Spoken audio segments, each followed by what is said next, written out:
આજનો દિવસ ખરેખર મારા માટે બહુ જ અલગ રહ્યો.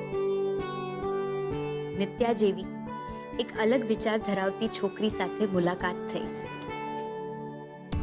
અને સુશાંતનું એની સાથે નક્કી પણ થઈ ગયું.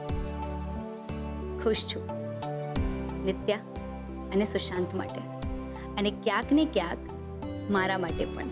આવતીકાલે જ્યારે એ બંનેના ફેરા ફરાઈ જશે તો મને લાગશે કે સુશાંતે જે રીતે મારી મદદ કરી છે, મેં પણ એના લગ્નમાં મદદ કરી બધું સરભર કરી નાખ્યું. આજના સ્વતંત્ર દિવસે એક ઉપકારમાંથી આઝાદી, આઝાદી બાના એક કટકટમાંથી કે સુશાંત સાથે પરણી જા.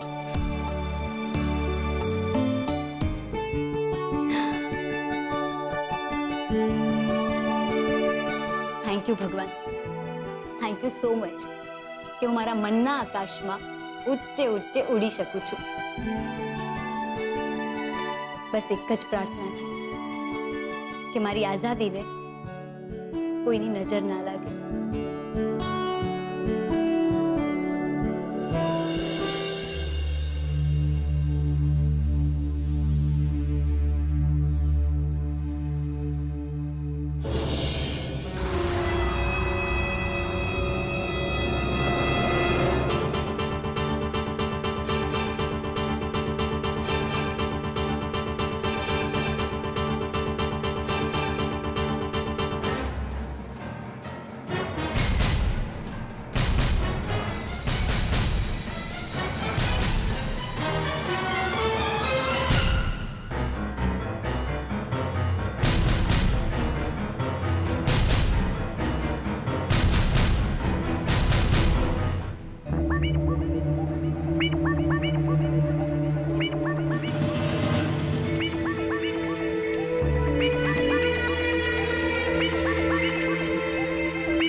મને આમ કેમ જોઈ રહી છે miss Kinjal Bhatt?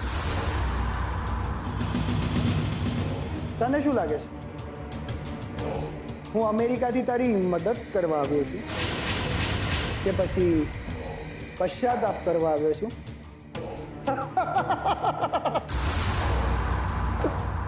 Stupid girl, India આવવાનો તો મારો અસલ પ્લાન તારી બરબાદીનો જ છે, અને એની શરૂઆત થઈ ગઈ હતી જ્યારે તારા ટી સ્ટોલ પર ઇન્કમ ટેક્સની રેડ પડી હતી. હું ત્યાં જ હતો ત્યારે, અને મેં જ એ વિડીયો બનાવીને વાયરલ કરી દીધો.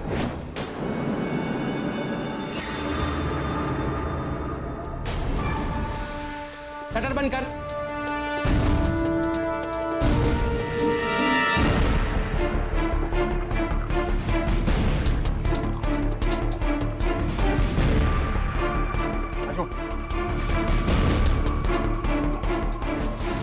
તને બરબાદ કરવાનું, બિચારી અને મદદ વગરની કરવાનું અડધું કામ તો આ વિડીયો જ કરી નાખ્યું.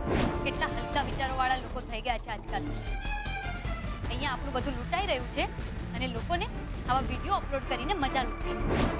પછી મેં તારા પર નજર રાખવાની શરૂ કરી.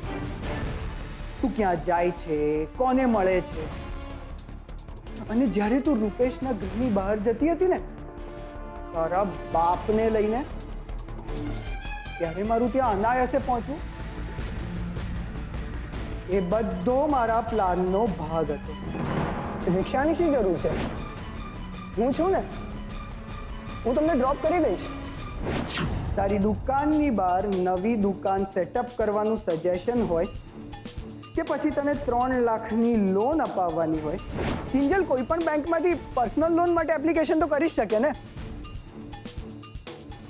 હા, આઈડિયા સરસ છે. આ બધો જ મારો પ્લાન હતો. પણ હા, તને પ્રપોઝ કરવું એ તો મેં ઓન ધ સ્પોટ જ વિચારેલું. બિચારો રૂપેશ એમાં ફસાઈ ગયો. સોરી સુશાંત, પણ તે પણ વિશ્વાસઘાત કર્યો છે મારી સાથે. આપણી વચ્ચે વાત ખાલી કિંજલ અને ઉત્કર્ષને મેળવવાની થઈ હતી. તું વીટી લઈને કિંજલને લગ્નનું પૂછીશ એ નહીં.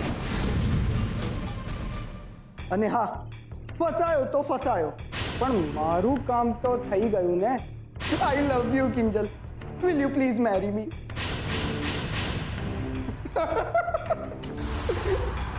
આટલું જ કહીને મેં ઉત્કર્ષની દુખતી નસ દબાવી દીધી અને કરાવી દીધું તમારી ફ્રેન્ડશીપનું ધી એન્ડ.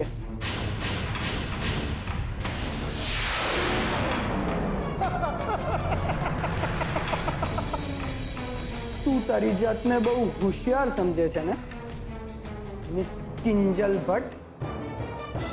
તો સમજી લે કે તને મેં બહુ મોટી મૂર્ખી બનાવી છે. કાલે હું નિત્યા સાથે લગ્ન કરવાનો છું ને. જો તું એ સમજતી હોય ને તો તું બહુ મોટી મૂર્ખી છે. કારણ કે કાલે હું નિત્યા સાથે નહીં, તારી સાથે લગ્ન કરવાનો છું. તને તારા સપના, તારી આઝાદી, તારા મનમરજીનું આકાશ બહુ આલું છે ને. હા, તો ઉડી લે. તને જેટલું ઉડવું હોય ને એટલું ઉડી લે. કારણ કે આવતીકાલે 12 વાગ્યા પછી તારી જિંદગીમાંથી આ આઝાદી શબ્દની જગ્યાએ આવી જશે ગુલામી નામનો શબ્દ. અને એ પણ સુશાંત ત્રિવેદીની ગુલામી. જોઉં છું અમેરિકા તને આઝાદ કરાવવા કોણ આવે છે, તારો બાપ કે પછી તારો યાર ઉત્કર્ષ?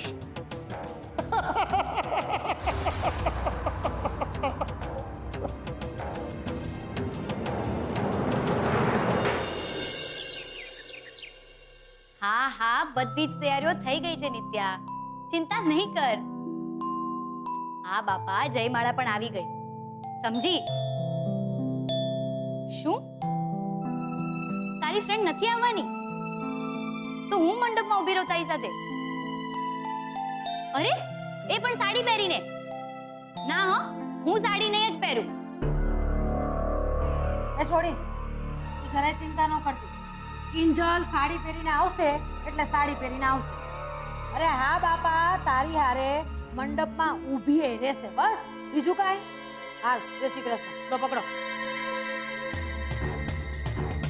બા, તમારે આ સાડીને વચ્ચે મૂકવાની શી જરૂર હતી? હા, તમને ખબર છે ને આ બધું મને નથી ફાવતું. લે બોલો, નથી ફાવતું?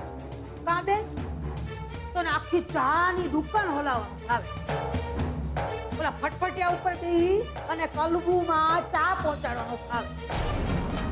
લાખો રૂપિયાની લોન લઈને ચૂકવવાનું ભાવે.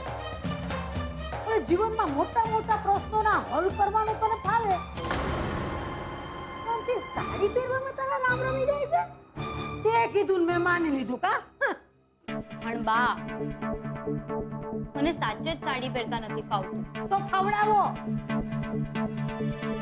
જીવનમાં સુખ દુઃખ મુસીબત પડકાર આ બધું પૂછી નથી આવતું, સમજી ને?